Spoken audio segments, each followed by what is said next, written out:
Buenos días, soy Alba, residente aquí en Orense de cuarto año.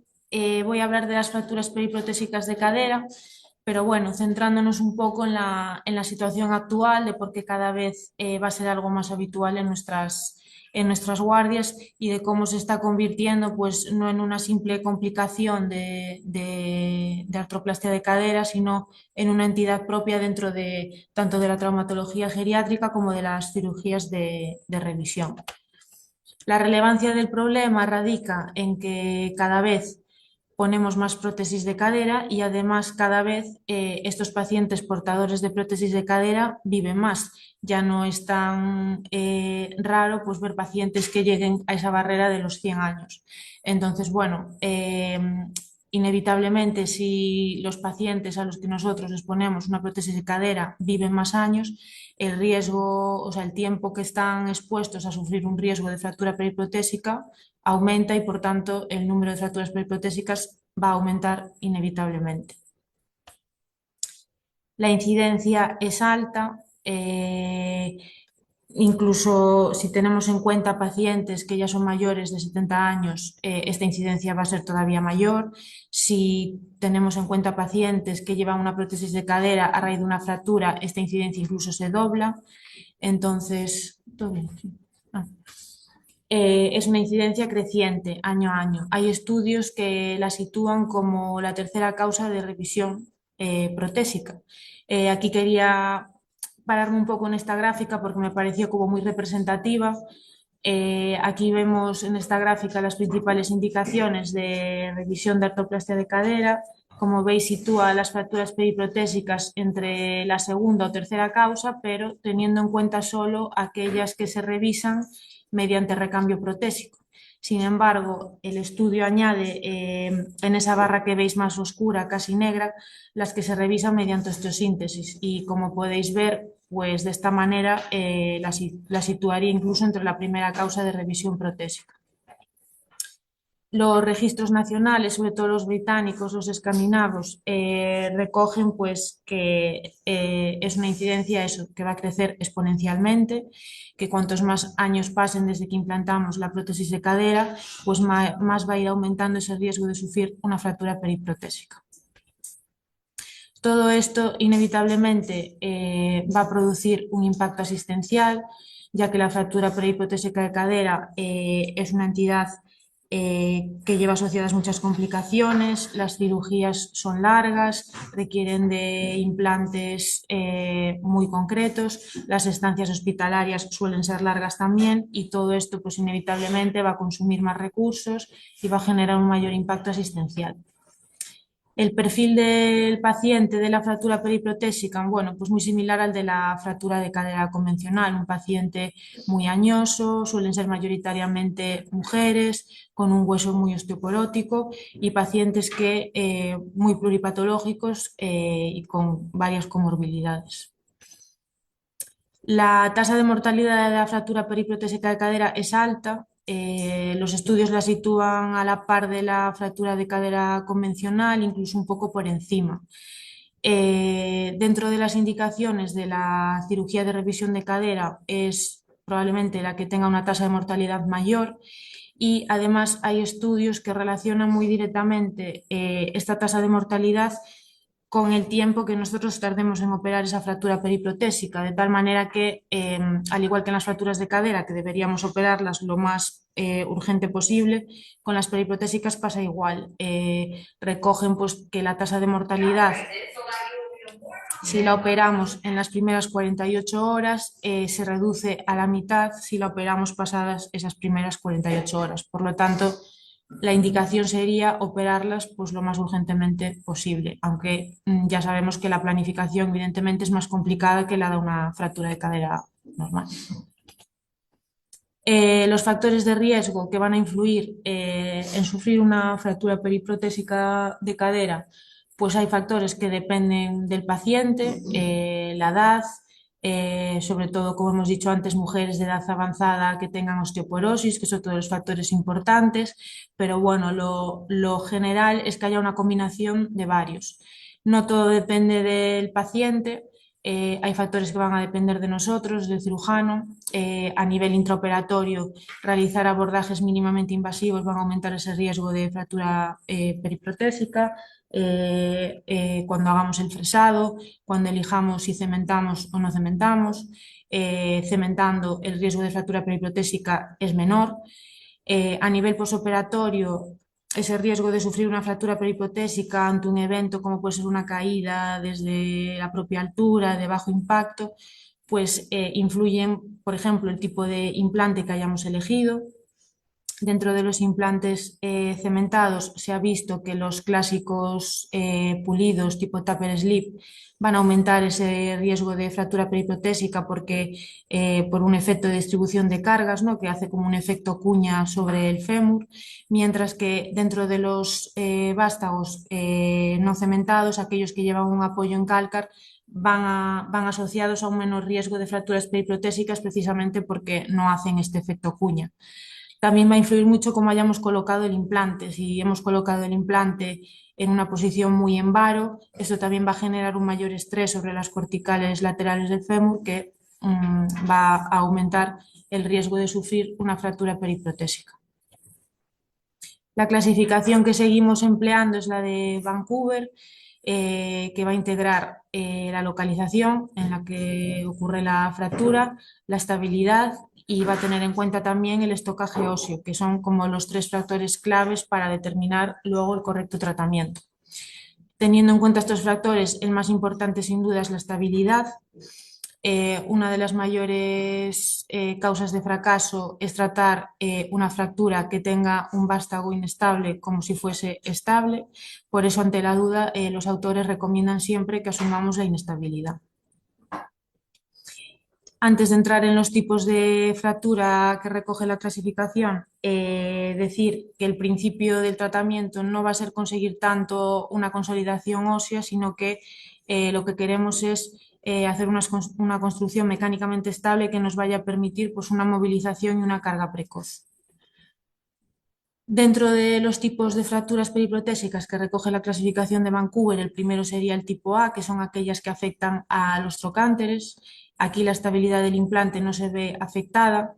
Las que afectan al trocánter mayor suelen afectar también al aparato aductor, por lo que cuando están desplazadas sí que se recomienda tratamiento quirúrgico mediante cerclajes o placas periprotésicas, pero si no está desplazada el tratamiento recomendado es conservador, al igual que aquellas que afectan al trocánter menor, que son fracturas que no suelen tener mucha importancia clínica y el tratamiento, como hemos dicho, pues no va a ser quirúrgico. Estas fracturas nos deberían de preocupar cuando hay mucha conminución proximal, cuando el trazo se extiende a nivel metafisario o incluso cuando dudamos de que realmente el vástago pueda estar inestable, que pueda ser pues, una fractura tipo B un poco enmascarada. El siguiente tipo de fracturas son las tipo B, que son aquellas que se producen alrededor del vástago. Aquí hay una subclasificación. Cuando se producen alrededor del vástago, pero este vástago está estable, hablamos de las fracturas tipo B1. Aquí la indicación es clara, sería realizar una osteosíntesis, ya que tenemos un buen estocaje óseo. La osteosíntesis se realizaría con placas largas que sobrepasen el vástago, que tengan una buena fijación a nivel distal, con cerclajes proximales, ya que bueno, no siempre nos es fácil pasar tornillos alrededor del implante. Pero bueno, hay una puntualización dentro de las fracturas tipo B1, que son aquellas que se producen en punta de vástago, donde sí que puede haber una inestabilidad. Aquí la indicación, pues habría que considerar hacer un recambio con un vástago largo o incluso con una doble placa, o sea, tratarlas incluso como una B2. Cuando la fractura se produce alrededor del vástago, pero el vástago es inestable o está flojo, entraríamos dentro del tipo de las B2. Evidentemente, hacer una osteosíntesis sobre un vástago que está flojo va a fracasar, por lo que aquí la indicación sería el recambio protésico, con vástagos largos de anclaje diafisario. Hay una puntualización también, que son aquellos pacientes límite que tienen una demanda funcional baja, pues por ejemplo el típico paciente que llega a SA4-5, pluripatológico, anticoagulado, con una baja expectativa vital. Claro, en estos pacientes realmente nos planteamos someterles a una cirugía de revisión, pues el riesgo quirúrgico quizás es mayor que el beneficio que le vamos a dar con ese recambio. Entonces aquí habría que considerar o bien la osteosíntesis asociados a terapias biológicas que van a ayudar a que ese hueso consolide o incluso muchas veces utilizar solo la terapia biológica. Aunque la clasificación de Vancouver mete a todas las B2, por así decirlo, en el mismo saco, la realidad es que no todas son iguales. En función del trazo de la fractura, de la conminución, hay fracturas tipo B2 más sencillas que admiten pues, un recambio prácticamente directo, a veces incluso solo usando cerclajes, pero hay otras que son más complejas, pues eso, porque tienen una conminución mayor, porque tienen menos estocaje óseo y que se beneficiarían de reconstrucciones mucho más complejas y que son mucho más exigentes desde el punto de vista técnico, equiparándolas incluso como una B3.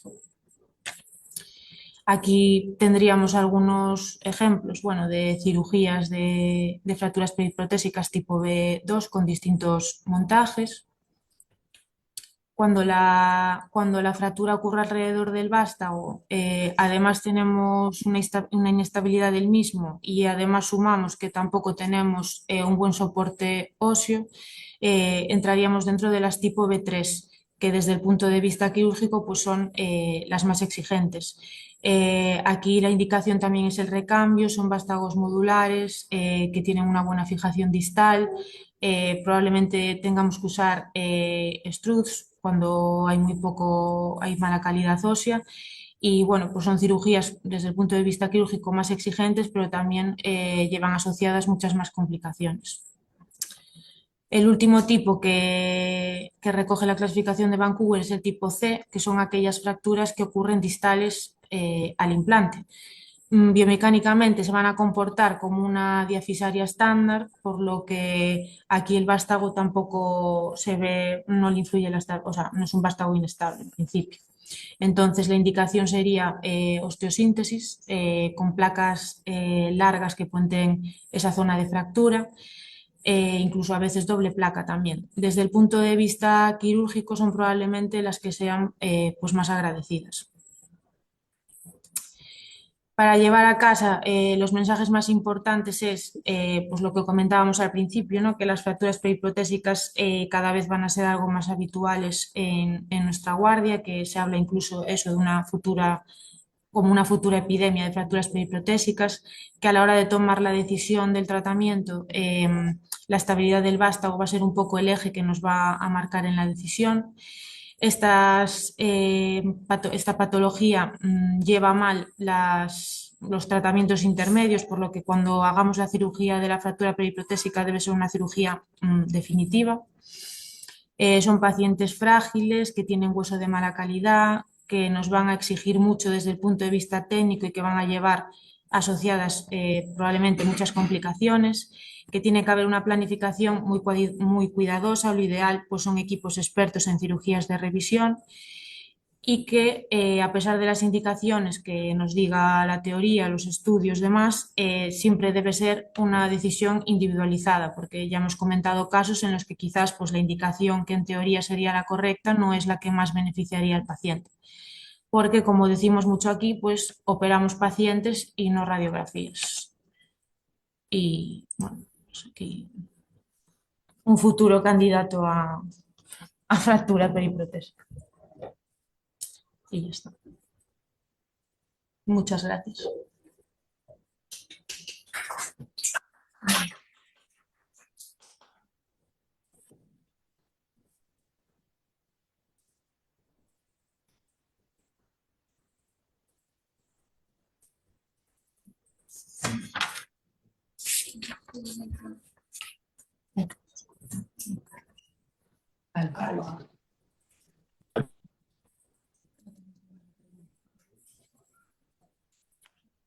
¿Me puedo desconectar? No sé si tenéis alguna pregunta o algo que... Sí. Alba, ¿nos oyes? Sí, Hola, soy Alejandro López Pardo de Lugo. Mira, enhorabuena por tu charla que ha sido muy interesante y a mí es un tema que me interesa. Creo que lo has dicho todo, pero yo quería resaltar tres cosas. Una es, sabéis, lo has comentado, que las prótesis cementadas se rompen menos. Y Galicia es una población vieja y yo os animo a que todos cementéis más. Esa es la primera, ¿vale? Lo digo porque sé lo que cementamos cada uno en toda la comunidad y creo que podremos cementar más. La otra es, todos estudiamos la clasificación de Vancouver, pero yo os diría que cada vez más miro la capacidad funcional del paciente y su comorbilidad, porque sabes que uno de los problemas es diferenciar una B1 de una B2. Es menos problema a lo mejor entre B2 y B3, que yo creo que nadie se pondría de acuerdo si es una B2 o B3, pero el tema de decidir recambiar un vástago o sintetizarlo, yo creo que muchas veces depende más de la cara del paciente y de la capacidad funcional. Yo no me planteo recambiar un vástago a una abuelita, que es muy comórbida, ¿vale? Entonces, aunque esté un poquito movilizada, digo, creo que hay que hacerle lo menos agresivo posible, porque si no nos podemos cargar a la abuelita a pesar de conseguir una muy buena radiografía. Entonces, Vancouver es importante, pero yo creo que la comorbilidad es muy importante también. Y la otra cosa es que los trabajos destacan que la carga precoz es pronóstica de mortalidad, ¿vale? Entonces tenemos que tratar de hacer montajes muy estables para que podamos poner la paciente a caminar de forma muy precoz, porque eso sí se sabe que disminuye la mortalidad de los pacientes. Y eso es lo que os quería comentar.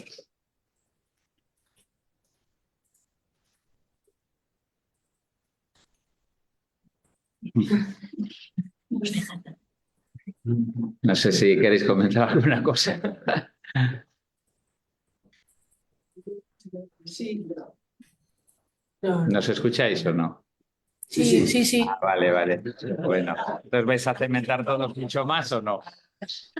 Estamos en ello. Muy bien, ánimo. Venga, pues muchas gracias, ¿eh? No sé si queréis comentar alguna cosa más.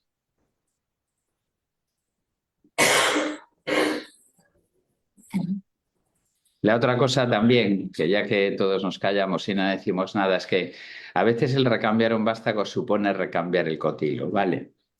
Porque yo qué sé, son pacientes que pueden tener el cotilo gastado o tienen una cabeza muy pequeña y decir, joder, si le pongo una cabeza de 28 a esto, se me va a luxar la paciente. Y claro, ahí ya le añades muchísima más comorbilidad al recambio. Y por eso insisto que hay que medir muy bien las fuerzas, porque a veces el paciente y el cirujano también pueden hacer de un procedimiento excesivamente complejo en un paciente excesivamente débil, ¿no? Yo por eso os vuelvo a decir, creo que hay que poner en la balanza mucho la capacidad funcional del paciente. ¿Vale? Y ya que no decís nada, os voy a decir otra cosa, ya que me pongo a hablar, y es que yo me planteo si existe la posibilidad de osteointegración secundaria de los vástagos, ¿vale? Es decir, tú un vástago, cuando lo implantas por primera vez, lo que haces es ajustarlo a presión, ¿vale? Tiene una superficie que es bioactiva, entonces se osteointegra. Entonces, si tú un vástago que está flojo por un traumatismo rompe y tú le pones un cerclaje y le das presión, cabe la posibilidad que ese vástago se vuelva a osteointegrar. Entonces, yo os digo que he tenido algún paciente de estos viejiños que sabía que el vástago estaba flojo, pero decidí no recambiarlo y después los vástagos estuvieron clínicamente y radiológicamente estables. No sé si se osteointegraron o no, pero a veces pienso que puede ser que exista una osteointegración secundaria en vástagos que están previamente flojos, ¿no? Y bueno.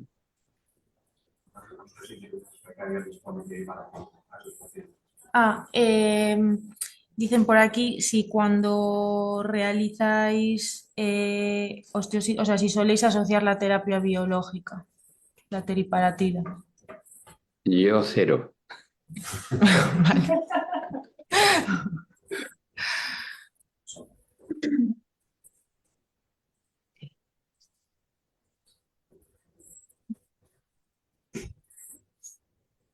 Hola, soy Luis Montero.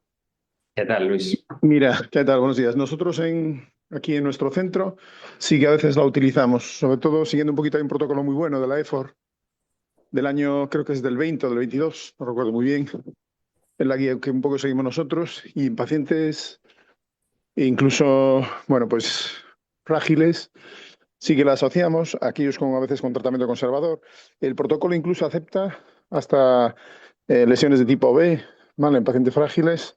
Si más o menos está todo estable, es cierto que retrasa la carga por el tema de que no haces un sistema eh, rígido y estable que permita ese hecho, pero sí que a veces lo hemos utilizado, sobre todo, bueno, también en fracturas, evidentemente, tipo A, en las cuales, bueno, pues el problema que tienes es en las tuberosidades y no tienes problemas de otro tipo. Entonces, sí que lo hemos utilizado y somos muy de la idea de hacer, como tú dices, no tratar la clasificación, también a la hora de tomar decisión la tenemos en cuenta, pero tratar al paciente, porque el paciente es paciente muy, muy frágil.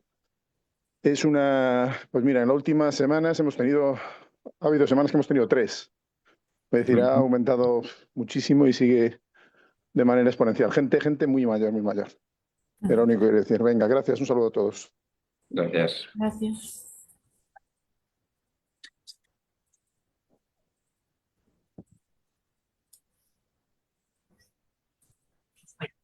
Bueno, pues si no hay más comentarios, cerramos. Muy bien, gracias. Venga, hasta luego.